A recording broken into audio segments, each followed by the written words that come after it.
Hello বন্ধুরা, আজ চলে এসেছি তোমাদের দাদাভাইয়ের হাতের বানানো আবার একটি নিত্য নতুন রেসিপি নিয়ে। আমি পূজা, তোমাদের সকলকে জানাই আমার চ্যানেলে স্বাগত।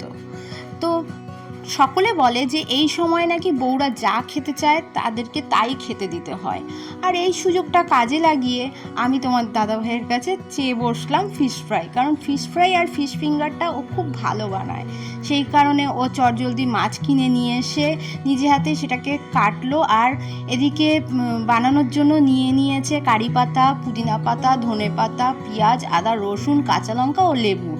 সেগুলোকে আমি পেস্ট করে দিয়েছি। একটু তো হাতে হাতে হেল্প করতেই হয়, নয়তো বর কি আর একা একা করবে এই সমস্ত। যেহেতু ফিশ ফ্রাই আর ফিশ ফিঙ্গার করতে প্রচণ্ড খাটনি হয়, সেজন্য এই রেসিপিটাকে যতটা পারে ও অ্যাভয়েডই করে। কিন্তু আমি যেহেতু এই অবস্থায় খেতে চেয়েছি, তো বউ বায়না করেছে, খাওয়াতে তো হবেই।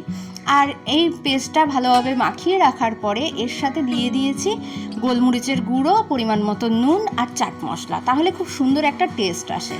এবার বিস্কুটের গুঁড়ো আর ডিম দিয়ে ভালোভাবে এই ফিশ ফ্রাই আর ফিশ ফিঙ্গারগুলোকে কোটিং করে নিয়েছি।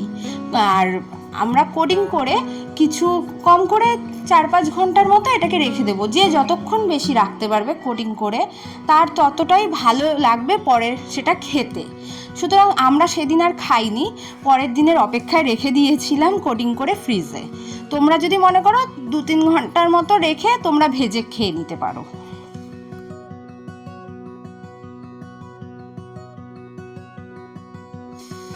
এবার ওগুলোকে গ্যাসে একটা প্যান বসিয়ে তারপরে সেটাতে তেল দিয়ে, তেলটা গরম হয়েছে যেই, সেগুলোকে বের করে আবার ভাজা হয়েছে।